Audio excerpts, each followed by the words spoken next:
अस्सलाम वालेकुम, खुशामदीद, सुबह खैर तमाम देखने वालों को। प्रोग्राम है गुड मॉर्निंग कराची और मैं हूं आपका मेज़बान मोहम्मद यासिर। प्रोग्राम नाज़रीन अब बात करते हैं मुख्तलिफ हवालों से, मुख्तलिफ मसाइल के हवाले से प्रोग्राम में गुफ्तगू की जाती है।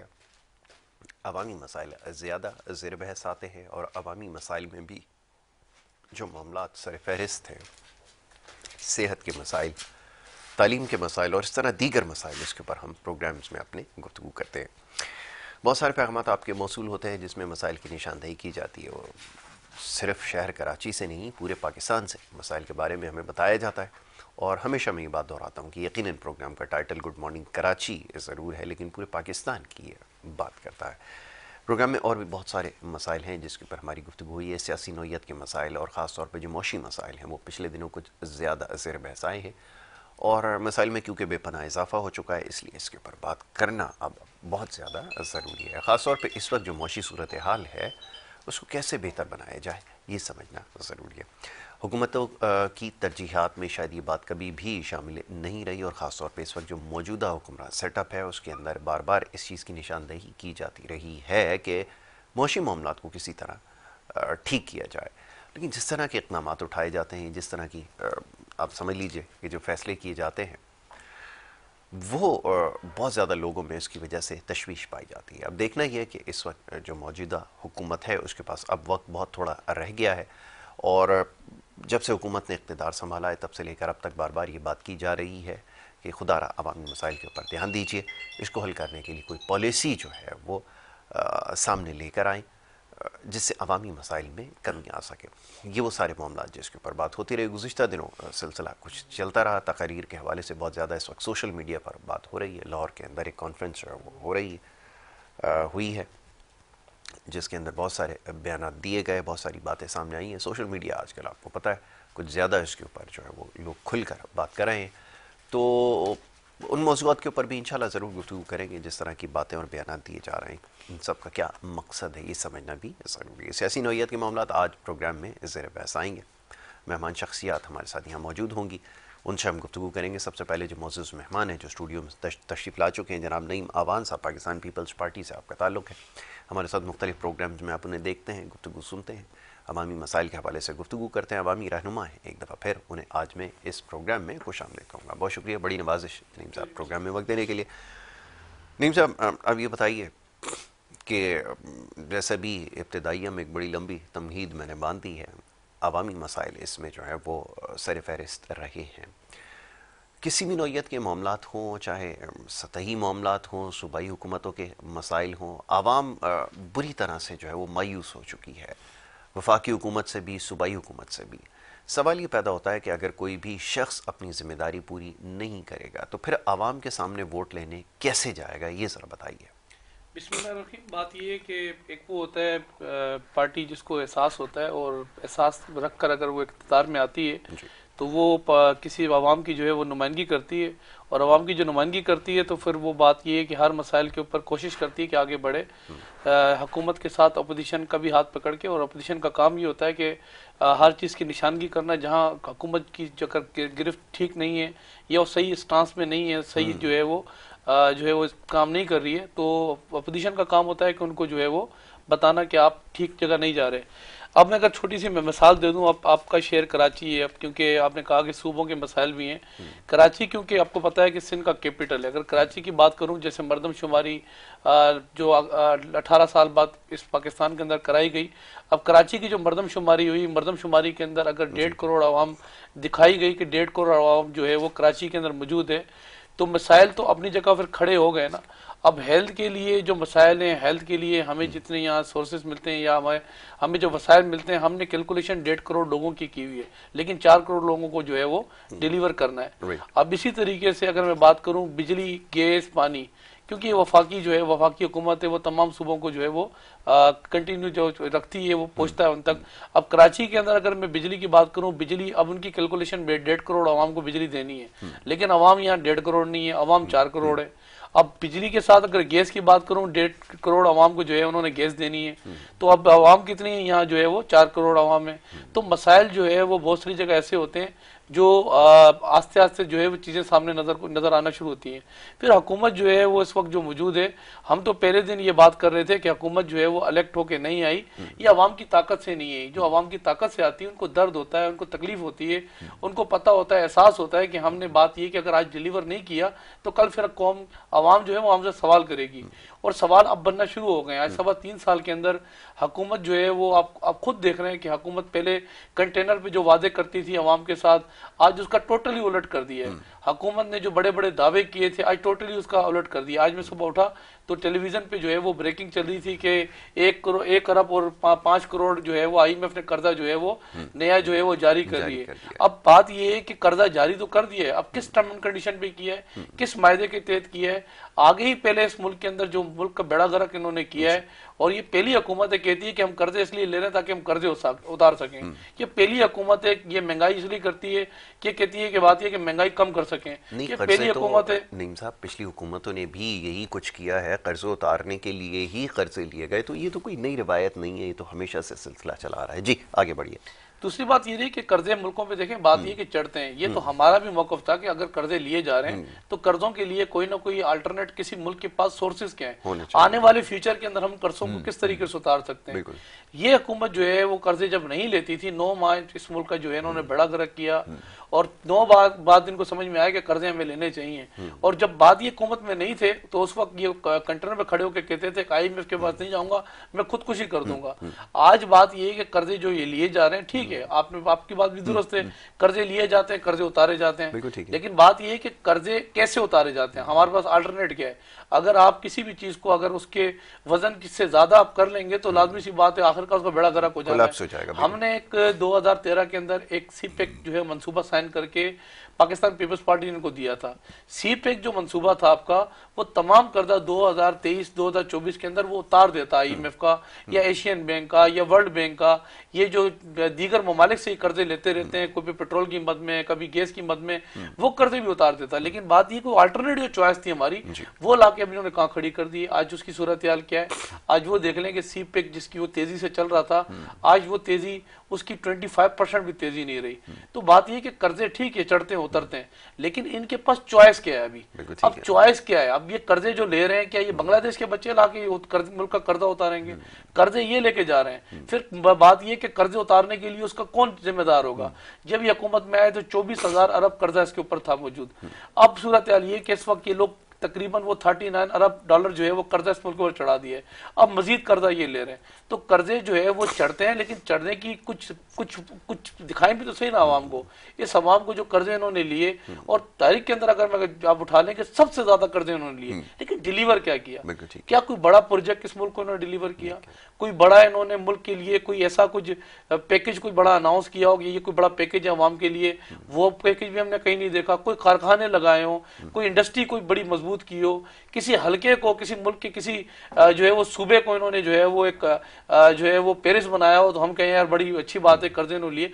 बात ये कि इस मुल्क के अंदर अब पिछले 3.25 साल से वजीर आजम साहब टेलीविजन पे आते हैं, कभी अंडों की बात करते हैं, कभी कट्टों की बात करते हैं, कभी WCO की बात करते हैं, कभी जो है वो भंग से जो है वो काश करेंगे, इस मुल्क की मैशत बढ़ाएंगे, कभी जैतून के तेल से इस मुल्क की मैशत बढ़ाने की बात करते हैं। तो सूरत हाल ये है कि आज तजुर्बे तो मुल्क के अंदर होते हैं, ये पहला तजुर्बा इस मुल्क के ऊपर हुआ है, ऐसा तजुर्बा हुआ है। ये बात ये कि अवाम की आई करा के इन्होंने हुई तो इन्होंने निकाल के रख दिए। तो ये सारे हालात हैं, हालात को देखते हुए, हालात जो इस वक्त बने हुए, तो बात ये कि किस मुंह से ये इलेक्शन में जाएंगे दोबारा। अभी क्योंकि आपका सवाल ये था कि एक बात ये है कि फिर अवाम के पास जब जाना है दोबारा वोट मांगने के लिए, तो किस मुंह से अवाम के पास जाएंगे? तो हर पार्टी का अपना जो है वो नुक्ता नजर है, हर पार्टी का जो है वो अपना जो है वो मंशूर है। हमारा मंशूर रोटी कपड़ा मकान था। हम जब यहाँ आए थे मुल्क के अंदर, हमें खासतौर पर जब हुकूमत मिली थी 2008 के अंदर, तो परवेज मुशर्रफ इस मुल्क का वो खाना खराब करके गया था, वो बेड़ा गर्क करके गया था। हम लोग ये नहीं कहा कि साबका हुकूमतें चोर थी। 8-9 साल जो है वो एक परवेज मुशर्रफ ने इस मुल्क का बेड़ा गर्क किया। हमने आके इस मुल्क की दौड़ संभाली, और दौड़ संभाल के हमने लोगों की 50% तनख्वाहें इंक्रीज की, 60% लोगों की पेंशन इंक्रीज की, बेहतरीन इस मुल्क को जो है वो मंसूबे दिए, CPEC जैसा बड़ा को मंसूबा दिया। हम रोए नहीं, हमने इल्जामात नहीं लगाए। जब इल्जामात जहाँ जिस जगह पर लग जाते हैं, फिर बात यह कि फिर इल्जामात को फिर साबित करना होता है। 3.25 साल इनको हुकूमत के अंदर हो गए, 3.25 सालों के अंदर सूरत हाल ये है कि वो भी चोर है, वो भी चोर है, इसको मैं छोड़ूंगा नहीं, इसकी टेलीविजन में उतार दूंगा। फिर आप जब आप हल्फ लेते हैं आप आगे पार्लियामेंट के अंदर, तो पार्लियामेंट में हल्फ लेने का मकसद ये नहीं होता कि मैं किसी को छोड़ूंगा नहीं। मंसूर का हल्फ लेने का मकसद ये होता है कि मैं अवाम के ऊपर मैं आया हूं और अवाम को बेहतरीन मंसूबे दूंगा, इस मुल्क को जो है वो एक बेहतरीन मुल्क बनाऊंगा, इस मुल्क के अंदर इस मुल्क को आगे लेके जाऊंगा। अब छोड़ूंगा नहीं, आज 3.25 साल हो गए, घबराना भी नहीं है, छोड़ना भी नहीं है, जो निकालना था अपोजिशन से मैं निकाल लिया, लेकिन डिलीवर फिर भी कुछ नहीं कर सके। ये सारे हालात हैं। तो आपके ख्याल में डिलीवर करना ज़रूरी है, और अगर आवाम तक पहुंचना है और अगर उनकी राय अपने हक में करनी है तो उनके जो मसाइल हैं उनको हल करना पड़ेगा। चलिए, बात आपकी किसी हद तक दुरुस्त है। अब सवाल ये पैदा होता है कि ये जो सूबाई हुकूमतें हैं इनकी क्या जिम्मेदारी है। सूबाई हुकूमतें और ख़ास तौर पे सिंध हुकूमत हर वक्त एहतजाज करती नज़र आती है, और वो सिलसिला शायद आज भी कहीं जारी है। वसाइल की कमी का रोना और इस तरह के जो दीगर मामलात हैं। अब सवाल ये पैदा होता है कि यहाँ पर अगर आपने कहा कि वफाकी हुकूमत जो है वो डिलीवर करने में नाकाम हुई है, तो सूबाई हुकूमत किस हद तक कामयाब हुई है, ये तो ज़रा बताइए कि अशिया खुर्दोनोश की कीमतों में जहाँ तक वफाकी हुकूमत आप समझते हैं कि ज़िम्मेदार है, तो सूबाई हुकूमत उससे ज़्यादा ज़िम्मेदार है, क्योंकि 18वीं आईनी तरमीम के तहत आपके पास अब ज़्यादा इख्तियारात हैं, बल्कि कुल इख्तियारात आपके पास हैं। अगर वो भी डिलीवर करने में नाकाम हो तो फिर किसको कसूरवार ठहराया जाए, ये ज़रा बताइएगा। और फिर अगर ये सब कुछ हो रहा है तो फिर ये एहतजाज और ये सब बार बार सदाएं लगाना कि हमारे पास वसाइल नहीं है, ये किस हद तक दुरुस्त है, ये ज़रा फरमाएं। देखिए, आज बिल्कुल एहतजाज जो है वो हल्का PS 104 जो कि हमारे खुद कराची डिवीज़न पाकिस्तान पीपल्स पार्टी सईद गनी भाई का हल्का है, उस हल्के के अंदर पिछले 3.25 साल से लगातार सईद गनी भाई मुसलसल उस हल्के के लिए, उस पानी के लिए मुसलसल उन्होंने कोशिश की कि एक माफिया जो इस वक्त वाटर बोर्ड में जो है वो बैठा हुआ है, जिनका अमला जो है वो 90% अमला उस एक ऐसी जमात का है जिस जमात ने कोशिश की कि यहाँ तासुब की आग लगाएं। 90% जो अमला वहाँ बैठा हुआ है, आज उनके अपने हल्के के अंदर सूरत हाल ये कश्मीर कॉलोनी, मंजूर कॉलोनी, आजम बस्ती, महमूदाबाद, जो उनके हल्के के सराउंडिंग में जो इलाके आते हैं, उनके पास जो यूसियाँ उनके इलाके के अंदर आती हैं, मुसलसल 3.25 साल के अंदर सूरत हाल ये कि कोशिश ये की कि जो उनके पास बजट जो उनको मिलता है, होता है कि हम पे इल्ज़ाम लगता है कि पीपल्स पार्टी जो है वो बजट खुद ले जाती है, तरीक इंसाफ को MP को बजट नहीं मिलता। जो बजट तरीक इंसाफ के MP को मिलता है वही हमारे दीगर MP को मिलता है। तो अपने बजट में से रखते हुए पानी की बड़ी एक लाइन जो है वो उन्होंने कोशिश की थी कि वो लाइन वो ले जाने की कोशिश करें, उसको कोशिश की थी ले जाए लाइन को। तो बीच में एक ट्रैक आता है रेलवे का, रेलवे के ट्रैक के ऊपर होता ये कि कुछ माफिया ऐसे हैं जो वाटर बोर्ड में बैठे हुए, कुछ माफिया ऐसे हैं कि बात ये कि ना वो खुदाई करने देते हैं, क्योंकि कुछ जमीन ऐसी है जो रेलवे की जमीन है, कुछ पोर्ट एंड शिपिंग की जमीन है, कुछ इस कराची के अंदर कैंटोनमेंट की जमीन है, कुछ जो है वो सिंध गवर्नमेंट की जमीन है। होता ये कि जो रेलवे की जमीन है उनसे हम लाजमी सी बात है दरखास्त देते हैं, उनसे अपील करते हैं, रिक्वेस्ट करते हैं कि रेलवे के नीचे से हमें पानी की लाइन गुजारनी है, थोड़े टाइम के लिए रेलवे को आप रोकें। बजाय बात ये कि उस पानी को वाटर बोर्ड को बजाय वहां पानी देने के उल्टा उस लाइन के ऊपर इन्होंने स्टे ले लिया, और स्टे ले लिया। आज सूरत हाल ये है कि कराची के अंदर पीछे से पानी तो अल्हम्दुलिल्लाह आ रहा है, लेकिन ये जो वाटर बोर्ड के अंदर लसानी जमात के जो ये लोग बैठे हुए इस वक्त जो है वो मुख्तलिफ हरबे इस्तेमाल करते हैं, वाल बंद करते हैं, पानी नहीं देते तासुब की बुनियाद के ऊपर, और किसी तरीके से इनका पानी बिक जाए। आज उसके लिए PS 104 के अंदर PS 104 की जो अवाम है उन्होंने ये कॉल दी है कि हम आज वाटर बोर्ड के खिलाफ जाके आज धरना देंगे, हम अपना एहतजाज रिकॉर्ड करेंगे। वाटर बोर्ड के सरबराह आपके पास जितनी वजारत हैं ये सब उसके मातहत हैं, बल्दियात की वजारत है, उसके मातहत सारे लोग काम करते हैं, फिर ये एहतजाज किसके खिलाफ हो रहा है। और सवाल ये पैदा होता है, अगर आपके पास आप समझते हैं कि वाटर बोर्ड के अंदर इस तरह के लोग मौजूद हैं, तो अरसे दराज से उस पार्टी का जिसका भी आपने यहाँ पे तस्करा किया उसका तो जोर ख़त्म हो चुका है, और उसके जो आपने बताया कि वो इदारों के अंदर जो तब्दीलियाँ आई हैं, अब तो ज़्यादा आपके पास इख्तियारात हैं। मेरे ख्याल में लोग अब इस बात को समझते हैं। ये फरमाइए कि फिर अगर ये इंतज़ामी मामला ठीक नहीं होते तो ज़िम्मेदारी तो इसकी आपके ऊपर आयद होगी, ना कि उनके ऊपर आयद होगी कि उन्होंने किसी शख्स को बिठाया है। जब वजारत आपके पास है, जब आपके पास MD आपके पास है, सारे सिंध बिल्डिंग कंट्रोल के, KDA के, सबके आपके पास इख्तियारात हैं, तो फिर ये बात कह देना कि उनके ऊपर जिम्मेदारी आयद होती है, ये तो ना समझ में आने वाली बात है। देखिए, सिंध के अंदर अगर बात करूं तो 18वीं तरमीम के बाद सिंध का जो वजीर आला एक बड़ा मजबूत आदमी है। ठीक है। ऐसी पूरे मुल्क का वजीर आजम जो है ना वो भी बड़ा मजबूत आदमी है। असल बात ये है कि वो भी कहता था ना मैं छोड़ूंगा नहीं, तो मैं ऐसे माफियाज के खिलाफ जो है वो ऐलान जंग करता हूँ। आज वो किन माफियाज के खिलाफ ऐलान जंग करने गया था? चीनी माफिया के खिलाफ। किन के खिलाफ करने गया था? अदवाद माफिया के खिलाफ। किन के खिलाफ गया था? बिजली माफिया के खिलाफ। सूरत हाल क्या है, एक माफिया इधर बैठा हुआ है, एक माफिया इधर बैठा हुआ है। तो माफियाज हर जो है वो महकमे के अंदर मौजूद होते हैं। मैंने कहा एक लसानी जमात का 90% अमला जो अपॉइंट करके वहां बैठा हुआ है और उनकी यूनियन भी मौजूद है। होता ये कि अगर हम सूरत हाल ये होती है कि हम अगर निकालें तो एक बंदे को निकालें, 2 को निकालें, 5 को निकालें कि आप वाल नहीं खोलते हो, हम हो सकता 100 को निकालें। अब ये सैकड़ों की तादाद में जो अमला इनका अपॉइंट करदा जो अमला है, जिसको डायरेक्शन पहले तो वो 90 से मिलती थी, आजकल डायरेक्शन जो है ना उसकी सिमत जो है वो चली गई है आपके भादराबाद के अंदर, और वहां से डायरेक्शन मिलती है कि बात ये है कि पानी जो है वो कहाँ देना है, कहाँ पानी नहीं देना, और इतना तंग करना है कि बात ये कितना इनको तंग करना है अवाम को कि अवाम को इनके खिलाफ कर देना है। और सूरत हाल ये कि अब होता ये कि अगर हम अमले को निकाल देते हैं 2 मिनट के लिए, तस्वर करें हम कंप्लीट अमले को निकाल लेते हैं, एमडी हमारा है, हुकूमत हमारी, वजारतें हमारी, मान ली आपकी बात, हम अमला निकाल लेते हैं। ये मुझे बताएं क्या वाल आप खोलेंगे जाके? मैं खोलूंगा वाल? क्या ये कराची की अवाम जाके वाल खोलेगी? हमें तो ये नहीं पता कि लाइनें जा कहां से रही है, लाइनें आनी कहां से। फिर सेकंड बात ये रही कि हम जब किसी चीज के ऊपर एक ऑपरेशन करने जाते हैं तो ऑपरेशन के अंदर इनकी यूनियन बनी हुई है, यूनियन जो है वो इख्तियार के अंदर इनकी वहां मौजूद है, लेबर इनकी मौजूद है, लेबर यूनियन की बात कर रहा हूं। तो होता ये कि हम कोशिश हमने बहुत की कि किसी तरीके से ये मसला हल हो जाए। ये मसला सिर्फ एक हल्के का नहीं है, ये मसला हर जगह का है। वाटर बोर्ड के अंदर मैं ये बात दावे से बता दूं आपको कि आप आज भी जाके पता करें कि जो लोग अपॉइंट किए हुए, जो लोग मौजूद हैं, अभी मैं मिसाल दूं कि बीच में वाटर बोर्ड की एक थोड़ा सा इसके ऊपर सख्ती ये की कि अब नई अपॉइंटमेंट 2 साल तक नहीं होगी। जिस दिन ये लेटर हमने जारी किया सिंध हुकूमत ने, आप यकीन करें कि 4800 मुलाजमीन इन्होंने जो है वो अपॉइंट इन्होंने किए। सूरत हाल 4800, आज भी दरखास्त हाईकोर्ट के अंदर लगी हुई है। ये सूरत हाल है कि हमने 2 साल के लिए सिर्फ पाबंदी लगाई थी इदारे पे, और ये कैसे अपॉइंट हो गए। अब जब अपॉइंट की बात है उन्होंने की हमने कॉन्ट्रैक्ट बेस पे की है, उसकी वजह ये कि पानी की लाने हम और मजीद वसी कर रहे हैं, तो ड्यू टू हमने अपॉइंट की, तो केस अभी तक वो जेर समात है। तो माफियाज जो होते हैं ना सर, माफियाज या सिर्फ हर जगह माफियाज मौजूद है। कहीं पानी माफिया मौजूद है, कहीं जो है वो बिजली माफिया मौजूद है, कहीं शुगर माफिया मौजूद है, कहीं डॉलर माफिया मौजूद है। तो ये जो माफियाज, आपने बिल्कुल ठीक कहा कि वो आपको काम नहीं करने देते। जो दीगर इदारे सिंध के हैं, SPCA है और दीगर बहुत सारे एक्साइज का महकमा और दीगर महकमे, इसमें भी क्या यही सूरत हाल है? इनके भर्ती किए हुए लोग हैं जिसकी वजह से इनकी कारकर्दगी जो है दिन ब दिन नीचे की तरफ जा रही है, उसकी क्या वजह है?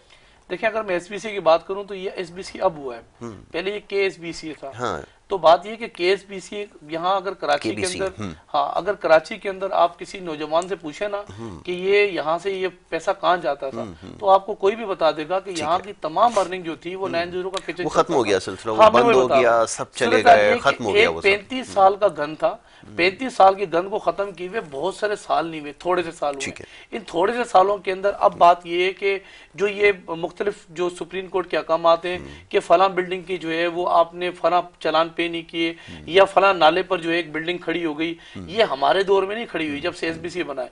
ये उस दौर के अंदर चलान पेड किए गए, ये उस दौर के अंदर चाइना कटिंग की गई, ये उस दौर के अंदर इनको जो है वो इख्तियारात दिए गए, जिस दौर के अंदर मुस्तफ़ा कमाल इस कराची के अंदर जो है वो यहाँ कमालात दिखाता था, वसीम अख्तर कमालात दिखाता था। फिर बीच में यहाँ बात ये कि आपको पता होगा एक वज़ीर आला अरबाब रहीम आया था, ये प्रोजेक्ट जिसका भी कहा ना बम से उड़ा दो, तो इसकी भी मेहरबानी उस अरबाब रहीम की थी जो ये पूरे प्रोजेक्ट के ऊपर कुछ जमीन जो है वो नाले पे छोड़ के चला गया। अब बात ये कि यहाँ कराची के तमाम बिल्डिंगों को बम से गिरा दो।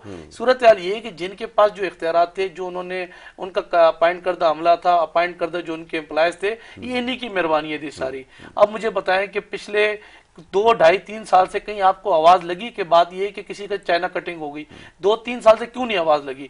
क्यों पहले बताया जाता है? कानूनी तामीरात का तो सिलसिला जारी है। हमारे पास तो नंबर ऑफ केसेस पड़े हैं जिसके अंदर इलीगल कंस्ट्रक्शन हो रही है, कराची के हर इलाके के अंदर हो रही है, और सबको पता है। अब तो मेरे ख्याल में it's writing on the wall, हर किसी को पता है कि कौन कौन से अफसर हैं। लोगों को अब तक मीडिया ने यहाँ तक आगाह कर दिया है कि ये फलाना अफसर हैं, SPCA के अंदर बैठे हुए, करप्शन बेपनाह उन्होंने की है, और इससे पहले भी जो करप्शन करके गए वो अमेरिका में उनसे मुलाकात होती है, कोई इंग्लैंड में है, तो सबको पता है मेरे ख्याल में अब तो लोग। और ये जो ऑफिसर्स बैठे हुए इनके नाम से भी वाकिफ हैं, तो मेरे ख्याल में नहीं। 100% देखिए, मैं नहीं कहूँगा कि 100% गवर्नमेंट जो है ठीक कर दिया है। अभी भी कुछ ऐसे लोग हैं जो यहाँ आके। अच्छा नहीं, सॉरी आपको इंटरप्ट करूंगा, एक ब्रेक के लिए कहा जा रहा है, एक छोटी सी ब्रेक ले लेते हैं, ब्रेक के बाद वापस आते हैं। नईम अमान साहब यहाँ पर हमारे साथ मौजूद हैं, दूसरे भी हमारे मेहमान यहाँ पर उनको होना था लेकिन अभी तक वो नहीं आ सके पाक सरजमीन पार्टी से। बहरहाल जी गुफ्तगू जारी रखते हैं, एक छोटी सी ब्रेक ले रहे हैं, ब्रेक के बाद वापस आएंगे, आप देखते रहें हमारा प्रोग्राम।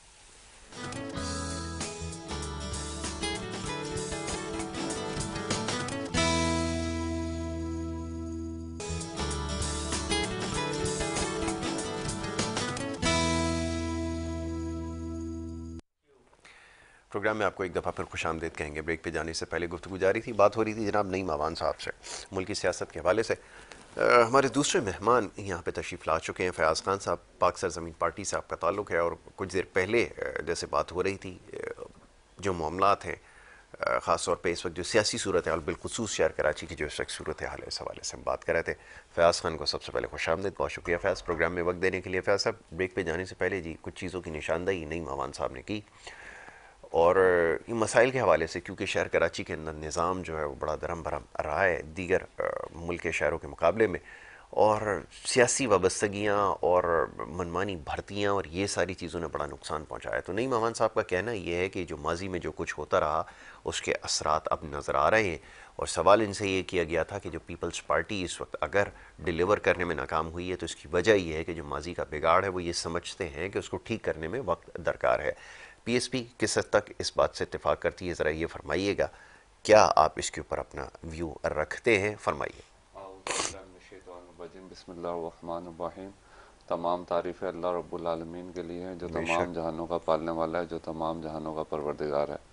ए अल्लाह बेशुमार रहमतें, बेशुमार बरकतें, बेशुमार सलामतियाँ नाजिल फरमाइए हम मुसलमानों के सरदार हज़रत मोहम्मद मुस्तफ़ा सल्लल्लाहु अलैहि वसल्लम पर और आप सल्लल्लाहु ताला अलैहि वसल्लम के आले पाक पर।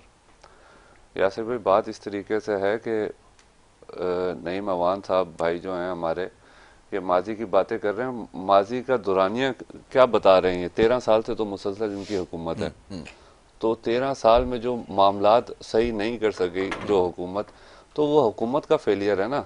अगर माजी में कोई नाअहल लोग रहे हैं इक़्तिदार में तो उनको पॉइंट आउट करें, उनको सजा दें। जो नुकसानात आवाम को जमहूरियत के प्रोसेस से हो रहे हैं इसका अजाला कौन करेगा। आप देख लें, अभी कल टीएलपी ने जो वहाँ पे प्रोग्राम किया है लाहौर में, वो ये बता रहा है कि ये जो पुरानी जमहूरी पार्टी है इससे लोग तंग हो गए, बेजार हो गए, अब लोग नई पार्टियों की तरफ देख रहे हैं।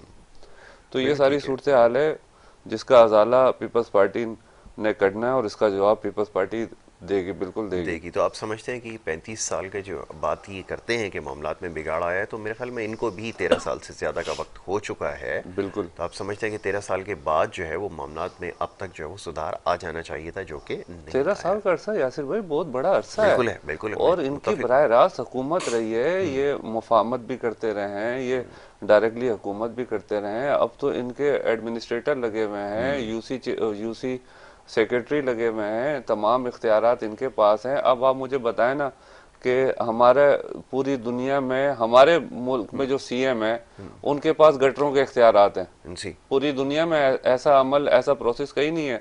लोगों ने 200 साल पहले इन मामलात को हल किया, वो लोकल गवर्नमेंट बनाई, वो इदारे बनाए, मेयर बनाए, तो वो आज कौमें कहाँ पहुंच गई हैं। आज हमारे, क्योंकि हम इख्तियारात को बाहर निचली सतह पे मुंतकिल करना नहीं चाहते, जिसकी वजह से आवाम मसाइल का शिकार हैं। अब ये हम इस पे बड़ी वर्किंग कर रहे हैं। जैसे अभी पिछले दिनों हम लोगों ने केमाड़ी के इलाके में जो पीपल्स पार्टी का गढ़ है, पदर ग्राउंड में बहुत बड़ा जलसा किया है, और वहाँ पे हमने आवाम को आगाही फराम करने के लिए 1000 घरों के लिए आरओ प्लांट लगाया वहाँ पर। तो वो 1000 घरों को पानी देगा। आपके पास हुकूमत है, आपके जो आरओ प्लांट लगे हुए वो ऑलरेडी बंद है, नहीं चल रहे, उनके एक्सपेंस सिंध हुकूमत दे रही है मगर वो आवाम को रिलीफ नहीं पहुंच रहा। बिल्कुल ठीक है। तो ये सारी चीजें हैं, इसका जवाब पीपल्स पार्टी को देना पड़ेगा, और ये चीजें खत्म होनी चाहिए कि जो माजी में लोग आते रहे और वो ये करते रहे, तो आपसे ही कर देते हैं ना यार। बिल्कुल ठीक है, तो आपके ऊपर जिम्मेदारी है। जी नईम साहब कैसे दिफा करेंगे? वो कहने लगे कि 35 साल का अरसा यकीनन एक बहुत बड़ा अरसा है जिसका भी आपने तस्करा किया कि जिसमें नुकसानात हुए हैं, लेकिन 13 साल से ज़ायद का अरसा इस वक्त हुकूमत में हो गया है, और वो जो माजी की जमात जो जिसको आप कहते हैं कि वो आज इत्तेहादी वफाकी हुकूमत के, माजी में आपके इत्तेहादी रहे, वो बाप बंद हुए एक ज़माना अब इसको गुजर चुका है। तो अगर अब भी यही उज़्र पेश किया जाएगा कि वक्त लगेगा, तो मज़ीद और कितना 50-60 साल इसको मज़ीद लग सकते हैं मामलात को ठीक करते हुए, ये ज़रा फरमाइए। देखिए, यहाँ जो मेयर कराची था, अब कराची का क्योंकि कराची में अब वो मेयर कराची नहीं रहा, मेयर कराची जो है वो जा चुका है, और जैसे गया वो पेपर उछालते हुए, पेपर लहराते हुए कि मुझे इख्तियारात नहीं मिले। अच्छा, टर्नओवर अपना पूरा कर गया। बल्दियाती एक 2013 जो साइन हुआ था ना, बल्दियाती 2013 जो साइन हुआ, एक इसी लसानी जमात के मुसलसल ख्वाहिश पे और दीगर जमातों से जो है वो मिलने के बाद हम उसको डायरेक्शन में लेकर आए।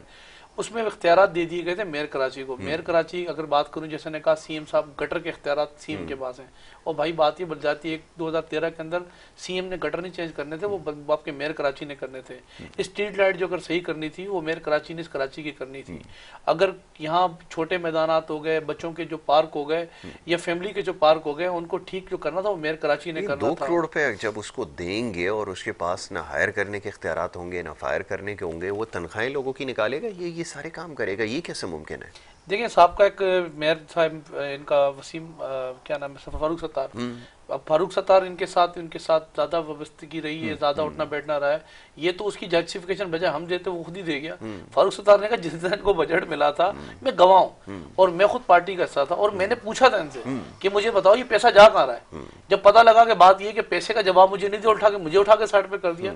जो पैसा इनको मिला वो पैसे का अब भी रिकॉर्ड हमारे पास मौजूद है। अच्छा, जो पैसा दिया वो दिया अपनी जगह पर। इसके अलावा जो इन्होंने जहां कराची के अंदर से जो इन्होंने पैसे निकाले अवाम से, लोगों से, कारोबारियों से, वो क्या आपके जो बड़े बड़े जो आपके होर्डिंग बोर्ड लगे हुए थे जिसका रिकॉर्ड आज तक नहीं है, जो वो यहाँ पूरे कराची के अंदर उन्होंने फैला दिए थे, उसको छोड़े। कार पार्किंग का जिसका अब तक रिकॉर्ड बंद कर दिया था, तो सारा मामला खत्म हो गया था। सुप्रीम कोर्ट की तरफ से उसके ऊपर ऑर्डर आ गया था कि बिलबोर्ड्स वगैरह उतारे जाएं, वो तो सब बंद हो गया था। वो जो लगा था वो कुछ टाइम के लिए लगा था, और जितने टाइम के लिए लगा था, जितने टाइम के लिए लगे रही है, तो उसमें बहुत पैसा कमाया, और खरबों की तादाद में, अरबों रुपए की। और कार पार्किंग की, मोटरसाइकिल पार्किंग के अंदर, ये वो इनके पास रिकॉर्ड ही नहीं है, उससे भी उन्होंने कमाया अर्निंग की। और सूरत हाल ये है कि कोई एक बड़ा पार्क ही बताएं कि हमने कोई बड़ा पार्क जो है वो हमने मेंटेन किया। और नाले ठीक करना मेयर कराची के थे, 200 छोटे नाले, 13 बड़े नाले। फिर कराची के अंदर, यहाँ कराची के जो आपके ये जो अंडर बाईपासेस होते हैं, ये रोडों का जो मैनेज करने का मामला होते हैं, ये सब मेयर कराची के पास, जो इख्तियारात मेयर कराची के पास थे। बात ये कि अगर इख्तियारात मेयर कराची के हैं तो हम क्या करते हैं, मैं आपको बताऊं, हम उनको यहाँ से उनको हम जो उनको फाइनेंस कर सकते हैं, जो हम उनको बजट जो एलोकेट करते हैं या बजट उनको देना होता है, उनको बजट के हिसाब से चीजें मिल रही होती हैं। सूरत हाल ये कि मैं आपको बात ये करूं कि मैं इनके इख्तियारात में थोड़ा सा इंटरफेरेंस करने की बात करता हूं। शहीद मिलत अंडर बाईपास, उस वक्त मेयर कराची वसीम जो है ना वो अख्तर था, तो जब हमने ये अंडर बाईपास बनाया तो उसके ऊपर इन्होंने चीखें मारना शुरू कर दी। हालांकि जब उसकी हम ओपनिंग कर रहे थे तो वसीम अख्तर को बुलाया था, हमने कहा आप बैठे, ये जो ताजिर बैठे हुए, कारोबारी तबके के जो लोग बैठे हुए, ये तासुब ना जाए कि खुदा ना खास्ता बात ही कि सिंध हुकूमत जो है ना पॉइंट स्कोरिंग कर रही है। तो उस वक्त भी उन्होंने जो है वो ये कहा कि एक बेहतरीन मंसूबा दिया सिंध हुकूमत ने। दूसरा ये कि एक अच्छा जो है वो मंसूबा दिया सिंध हुकूमत ने, और इसके ऊपर बात ये कि कम लागत में कम टाइम के अंदर। लेकिन हुआ ये कि तीसरे दिन वही वसीम अख्तर जो है वो था कि हमें हाई कोर्ट के अंदर लेके चला गया कि बात ये मेरे इख्तियारात में इंटरफेरेंस कर रहे हैं। अरे मेरे भाई, बात ये है कि हम खुद भी कुछ ना करो और हमें भी कुछ ना करने दो। फिर होता ही है कि हम अगर ज्यादा काम करने की हम बात करते हैं तो फिर वो ये कहते हैं कि पूरी कौम से हमें कौम को जो है ना दीवार से लगाया जा रहा है। तो बात ये कि आप इख्तियारात किसके पास क्या इख्तियारात हैं। अब सूरत हाल ये है कि ना इन्होंने पार्क छोड़े, ना इन्होंने जो है वो अस्पताल छोड़े, ना इन्होंने स्कूल छोड़े। चाइना कटिंग कर करके आज भी बात ये ना कि आज चले जाए, मुस्तफा कमाल जाता है ना हेरिंग के अंदर, तो यहाँ कराची के अंदर जब मुस्तफा कमाल के पास ये कराची था तो हम ये तो नहीं कह सकते पूरे कराची के अंदर बड़ा कुछ हो गया। उसी के दौर के अंदर यहाँ 12 मई भी हुआ, उसी के दौर में बल्दिया टाउन फैक्ट्री को आग लगाया, उसी के दौर के अंदर बात ये है कि वकूला को चैम्बरों में बंद करके जो है वो जलाया गया। उसी के दौर के अंदर एक पप्पी इधर एक पप्पी इधर, एक बड़े लीडर का एक चहीता था। इसी दौर के अंदर कराची के अंदर बात ये है कि वो पारसी को से ना वो लेते थे फितरे की पर्ची देकर, पारसी को कहते थे फितरे की पर्ची हमें चाहिए, ना खाने छोड़ते थे इसी कराची के अंदर। फिर बात ये कि भी दर्द होना शुरू हो गया है कि मुझे दर्द है कराची की अवाम का। कराची के अवाम का अगर दर्द था आपके पास, तो आज बात ये कि आज आपका दर्द कहाँ से अब निकल के आ गया, पहले दर्द कहाँ चला गया था? जब पूरी कौम को कहते थे आओ आके बात ये कि सूबा बनाते हैं, जब आपके पास कराची था, मीरपुर खास था, हैदराबाद था, आपके एमपीए थे, आपके एमएनए थे, आपके सेनेटर थे, आपका गवर्नर था, और तो वजीर दाखिला भी आपका था। सूरत हाल ये कि वो फिर भी उस कौम को ये कहते थे कि आओ आपकी सूबा बनाते हैं, दो दे अक्सरत नहीं थी। और आज भी सूरत हाल ये, आज पूरी जमात एमकेएम अब लंदन बन गई, एमकेएम पाकिस्तान बन गई, एक हकीकी बन गई, एक पीएसबी बन गई, अभी एक की सुना है कि एक और को जो है वो तैयार कर रहे हैं, कुछ हमारे जो है वो फर्टिलाइजर वाले सीमेंट वाले जो है ना, वो आजकल उनको तैयार कर रहे हैं। तो अभी देखते हैं पांचवा छठा झड़ कौन सा बनता है अभी। ठीक है जी जी। फयाज साहब ये बताइए, उन्होंने निशानदेही की, माजी की भी कुछ बातें उन्होंने यहाँ पे दोहरा दी, और ख़ास तौर पे उन्होंने कहा मुस्तफ़ा कमाल साहब का जो दौर था उसके अंदर भी चाइना कटिंग होती रही। अब ये इल्ज़ामात तो लगते रहते हैं, वो कह रहे हैं कि इसका भी सामना कर रहे हैं, कैसे मसला हल हो, ये तो ज़रा बताइए, प्लान क्या है आपके असल पास? में नईम भाई हमारे जो हैं वो इनके इसी रवैयों की वजह से आज पीडीएम भी मौजूदा हुकूमत की जुल्म और ज़्यादतियों का सामना नहीं कर पा रही। रहा सवाल मुस्तफ़ा कमाल भाई का, तो मुस्तफ़ा कमाल भाई ही वो शख्स हैं पाकिस्तान की सियासत में कि जिन्होंने हिम्मत करके उस जमात का, जिस जमात का ये हवाला दे रहे हैं, और कौम को आके सच बताया। उन्होंने 3 मार्च 2016 को कराची के अंदर आके जालिमों की निशानदेही की, और उस वक्त की कि जिस वक्त उनके सेक्टर ऑफिस भी खुले हुए थे, उनके यूनिट ऑफिस भी खुले हुए थे, उनके 21 एमएनए भी थे, उनके एमपीएस भी काम कर रहे थे, गवर्नर भी उनका था, और उनके लीडर की हेलो भी चल रही थी। तो ये हिम्मत का मुजाहरा मुस्तफ़ा कमाल ने किया। रही बात जिस तरह ये बता रहे हैं कि करप्शन हुई है, तो ये तो सिर्फ हुकूमत का काम है ना कि जिन्होंने करप्शन किया है, जिन्होंने जुर्म किया उनको पकड़े। आपने कितने लोगों को इन 13 सालों में पकड़ के जेलों में डाला है? आप इल्जाम लगाते हैं मीडिया के सामने आके, मगर उसको जस्टिफाई करने के लिए आपके पास कोई सबूत नहीं है। अगर वो गलत कर रहे थे, कत्ल कर रहे थे, तो आप उन्हीं के साथ तो हुकूमत चला रहे थे मफामत के नाम पर। जब वो कातिलों की पार्टी के लीडर नाराज होते थे तो आपके वफाकी वजीर जाके उनको जाके वहां पे मनाते थे। तो ये मुनाफकत अब खत्म होनी चाहिए, और लोग अब बेजार हो गए हैं।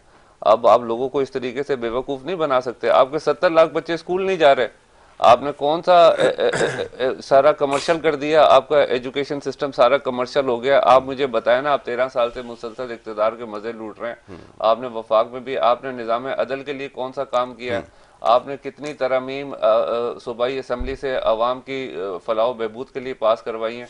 कुत्ते की काटने की आपके पास वैक्सीन नहीं है, लाड़काना से वो बच्चे को कुत्ता काटता है तो पूरे रास्ते में कराची में आके वो बच्चा दम तोड़ता है, रास्ते में आपके पास कोई अस्पताल नहीं है। तो आप इस तरीके से बातें करके अवाम को बेवकूफ़ नहीं बना सकते। हम तो अपनी कोशिश कर रहे हैं भाई, हम तो गलत को गलत कह रहे हैं। हम किसी भी वो एमक्यूएम का वो कोई धड़ा नहीं है, हम अपनी एक कौमी सतह की पार्टी है और हम लोगों को अवेयरनेस दे रहे हैं। हम बता रहे हैं कि लोगों के मसाइल किस तरीके से हल होंगे। एनएफसी अवार्ड को आप पीएफसी अवार्ड में कन्वर्ट नहीं कर सके, लोगों को नीचे ज़िलाई सतह पर आप फंड ट्रांसफर नहीं कर सके। आपके सीएम ने सारे इख्तियारात अपने पास पार किए हुए, और वो 3-4 तरमीम आपकी कौमी असम्बली में अक्सरियत है, आप वो बिल पास करवाएं ना, जिससे आम आदमी को रिलीफ पहुंचे। बिल्कुल ठीक है। तो ये सारी बातें हैं। आप कौम को बस एक रटी रटाई बात सुना के गुमराह कर रहे हैं, तो ये कौम गुमराह नहीं होगी। हम तो उन लोगों से पे काउंसलिंग कर रहे हैं जो 75% लोग हैं जो वोट ही नहीं कास्ट करते। जो 25% लोग वोट कास्ट करते हैं उनके अंदर से भी किसी के अंदर से तब्दीली का कीड़ा निकल गया है। और दूसरी बात कि आप रोटी कपड़ा मकान की बात करते हैं, आप मुझे बताएं ना कि पूरी दुनिया में इस नारे पे कौन से मुल्क में सियासत होती है रोटी कपड़ा मकान के ऊपर?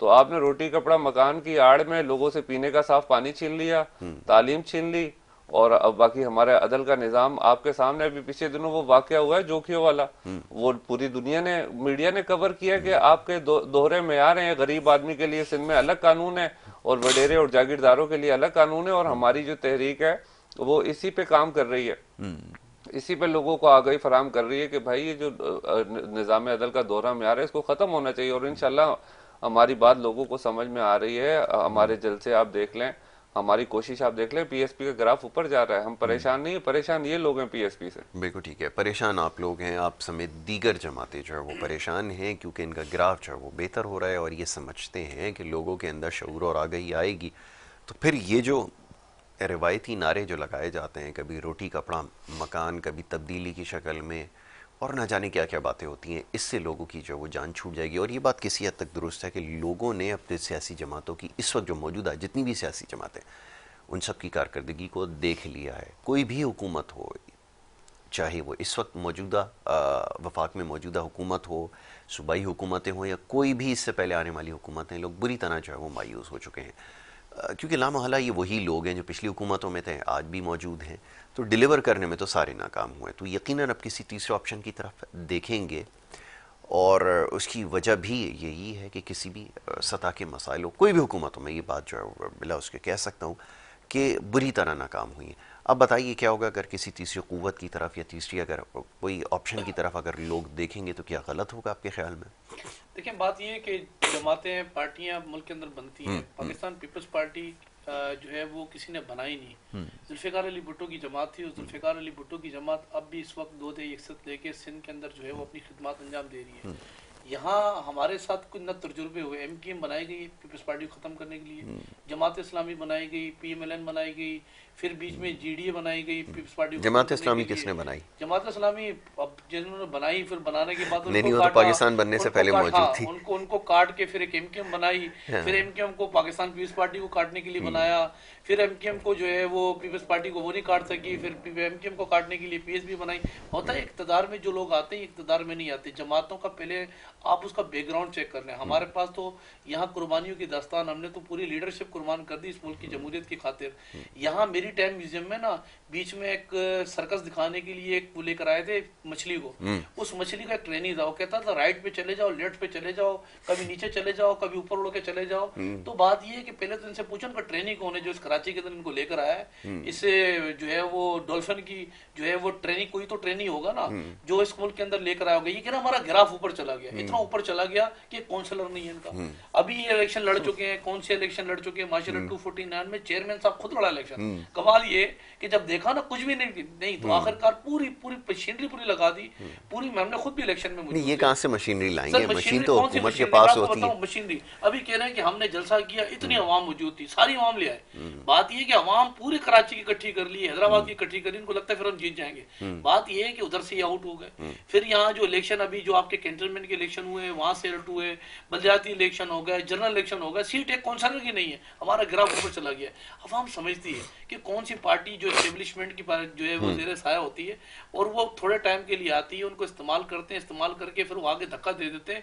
ये कह रहे हैं हमने आवाज उठाई MKM लंदन के खिलाफ। और मेरे भाई उस वक्त तो पपियां लेने के लिए यहाँ से जाते थे, एक पप्पी इधर लेते थे और एक पप्पी इधर लेते थे। फिर इस कराची के अंदर जब खून खराब हो रहा था तो उस वक्त तो मुस्तफा कमाल भाई ने आंखें बंद की हुई थी।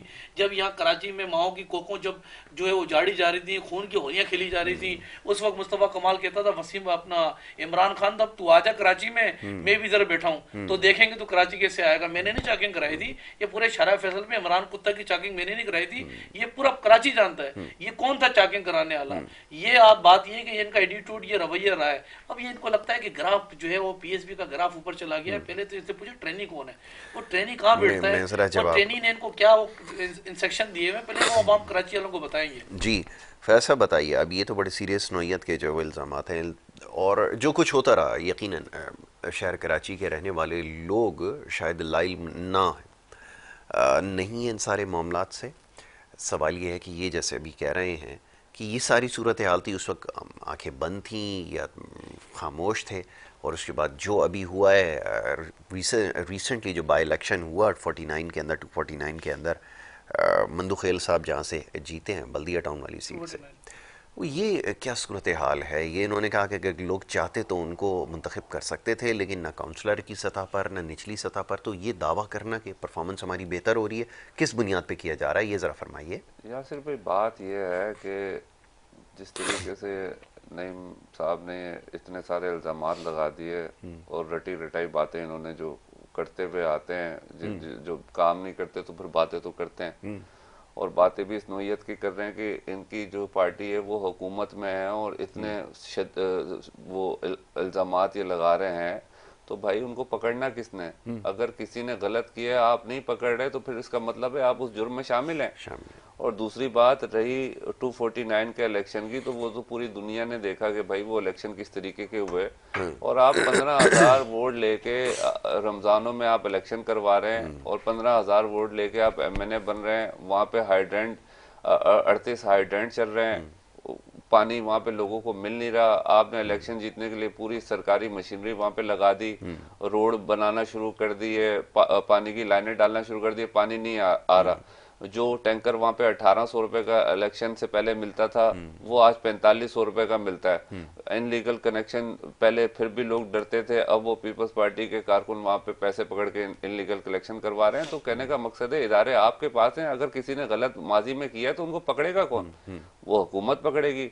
अब ये नाम ले रहे हैं कि जुल्फिकार अली भुट्टो शहीद का, मोहतरमा बेनजीर भुट्टो शहीद का, जिस पीपल्स पार्टी का ये नाम ले रहे हैं, अब ये अवाम को उनके नाम पे ज्यादा देर गुमराह नहीं कर सकते।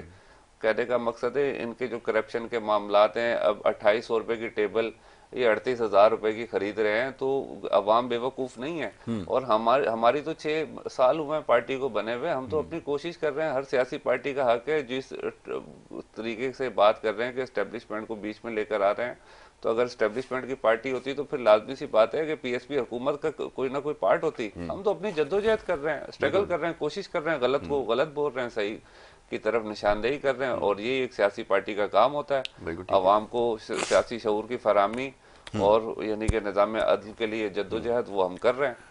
अगर कोई साबका दौर में कोई गलतियां हुई हैं या कोई जराइम हुए हैं, तो उनका अजाला हुकूमत में जो लोग बैठे हुए होते हैं, कितने लोगों को इन्होंने पकड़ के सजाएं दे दी, या वो कितने लोगों के साथ इन्होंने मामलात कर लिए। यासिर भाई, बच्चे स्कूल नहीं जा रहे, लोग पानी से परेशान है, रोटी कपड़ा मकान के चक्कर में आपने आवाम का वो निकाल दिया। और कहने का मकसद है लोगों का इन जमहूरी पार्टियों के ऊपर से एतमाद खत्म होता जा रहा है। आप हर इलेक्शन में आप देखें कि वोटिंग की शरह नीचे आ रही है। और हम तो उन लोगों से मुतालबा कर रहे हैं जो बेचारे वोट ही नहीं कास्ट करते। जिस दिन वो वोट कास्ट करने निकल गए तो ये पाकिस्तान पीपल्स पार्टी का सफाया हो जाएगा। बिल्कुल ठीक है।